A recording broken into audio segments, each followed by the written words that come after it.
Welcome to the Dealership War Room. This is where high-performance leaders sharpen their edge, get real strategies at work, and cut through the noise of mediocrity. If you're tired of excuses and ready to really own your results, committed to building a team that wins, you are in the right place. I am Chris Hunsaker, and in just 6 minutes a day, we're going to break down the mindset, execution, and strategies that separate elite from average. So let's create some leadership fire. Why the impossible is just a lie.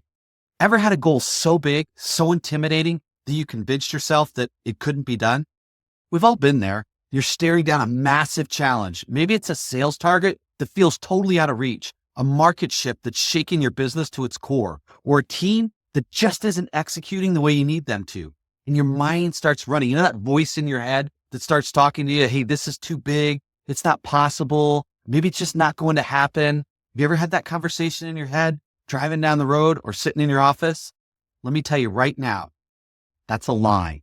And today, I'm going to show you exactly how to break down any roadblock and make what seems impossible inevitable.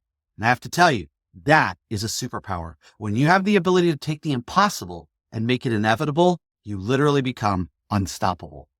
So let's take a look at what I call the Roger Bannister effect and how one shift in a belief changes everything. Let's talk about one of the biggest breakthroughs in human performance history. It is used as the benchmark in performance on how to describe impossible goals. For 50 years, experts swore it was physically impossible for a human to run a sub 4-minute mile.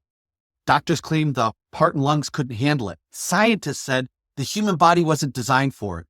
It was an accepted fact until Roger Bannister refused to accept it. Now here's what made him different. And listen to this. This is really important. He didn't focus on the 4-minute mile. Instead, he focused on what is the first thing that I can control. He didn't train to run a 4-minute mile. He trained to run a 1-minute quarter mile. I want you to think about that for a minute.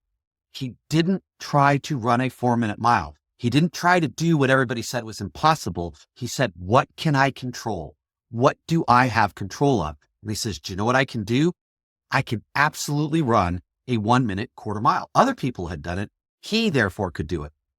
Then he tried to run a 2-minute half mile and he succeeded. Finally, in his training, then he ran a 3-minute quarter mile. And then finally, on that fateful day in England, he ran the 4-minute mile.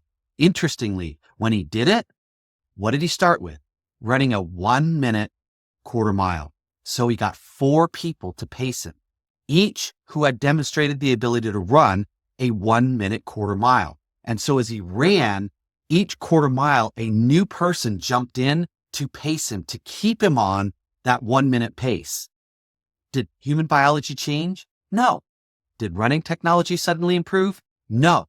The only thing that changed was a belief and a process. Because once Bannister proved it was possible, suddenly everybody realized they could do it. And that is exactly how high-level leaders make the impossible possible. They start with a shift in a belief, and then they focus on what they can do and begin to make measurable progress towards breaking it down and making it happen. It starts with belief. You have to shift the belief. Then you have to break down the roadblocks. So let's bring this to your business. Maybe right now you're facing a huge challenge. Maybe your sales team isn't producing. Maybe your market is shifting and you're scrambling to adjust. And maybe you've just got major gaps in your leadership pipeline. It feels like you're pushing against a brick wall.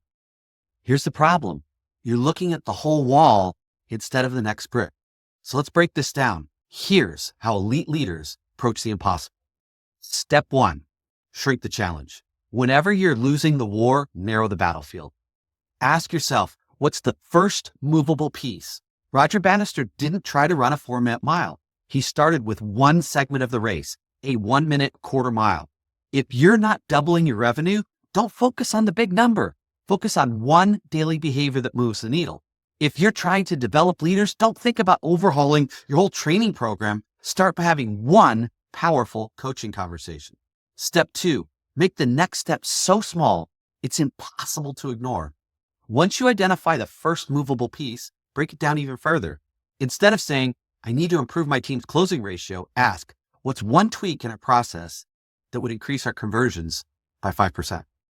Instead of, I need to be a better leader. Ask, what's one behavior I can change today to build more trust in my team? Step 3, lock in the win and build momentum. Once you knock down the first piece, what happens? Proof. Once you get proof, confidence skyrockets. Success breeds success. When you prove to yourself you can move the needle even slightly, the impossible starts to look inevitable. That's when you start stacking wins at a whole new level. So how will you apply this today? Right now, there's a challenge in your business that feels too big, too complicated, and too impossible. What's the first movable piece? What's the smallest next step that guarantees momentum? Drop me a DM or comment. I want to hear from you on what you're going after and what you're doing to make it happen.